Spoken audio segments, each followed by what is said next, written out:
Line circle rectangle কমান্ডের ব্যবহার দেখাবো। সর্বপ্রথম লাইন নেবেন, এল লেখে এন্টার। কি লেখে এন্টার? এল লেখে এন্টার। ফার্স্ট পয়েন্ট ক্লিক করবেন, দিক উল্লেখ করবেন, কোন দিক, এই দিক না এই দিক।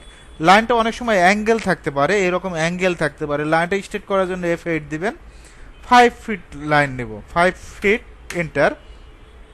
এখন যদি আমরা ডাইমেনশনে চেক দেই, ডাইমেনশনে ক্লিক করবেন, জাস্ট এই লাইনের উপর রাখবেন 5 ফিট।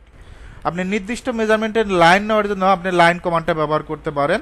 আমি যদি একটা সিঙ্গেল বেডরুম ড্র করি, এল লেখে ইন্টার লাইন, এখান থেকে একদিকে 12 ফিট, একইভাবে এদিকে আপনার 12 ফিট, 12 ফিট বাই 12 ফিটের একটা সিঙ্গেল বেডরুম, 12 ফিট। ওকে, এখন আমরা রেক্ট্যাঙ্গেল দিয়ে কাজ দেখাবো। আপনি যে কোনো কলাম সাইজ তৈরি করবেন, যেমন আমি 12 কলাম তৈরি করব। REC লেখে এন্টার। কি লেখে enter? REC, rectangle shortcut. First point click করবেন, দিক উল্লেখ করবেন 12, এদিকে 12। আরেকটা কলাম সাইজ, একদিকে 12 ইঞ্চি কোমা দিবেন, আর একদিকে 24 ইঞ্চি। এভাবে কলাম সাইজগুলো তৈরি করতে পারেন। একটু যদি ডাইমেনশন চেক দেই, ডাইমেনশনে ক্লিক করবেন, first point click, second point click করবেন, 2 ফিট।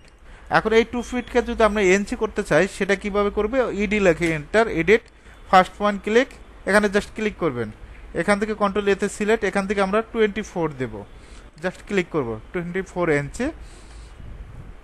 সার্কেল, সি লেখে এন্টার, এখান থেকে আমরা 20 ইঞ্চির একটা সার্কেল নিতে পারবো।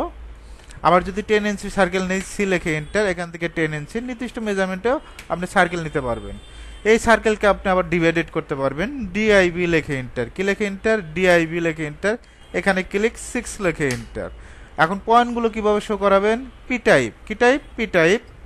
এখান থেকে যে কোনো আমি একটা পয়েন্ট নিয়ে নিচ্ছি, ওকে দেব। দেখেন পয়েন্টগুলো কিন্তু শো করছে।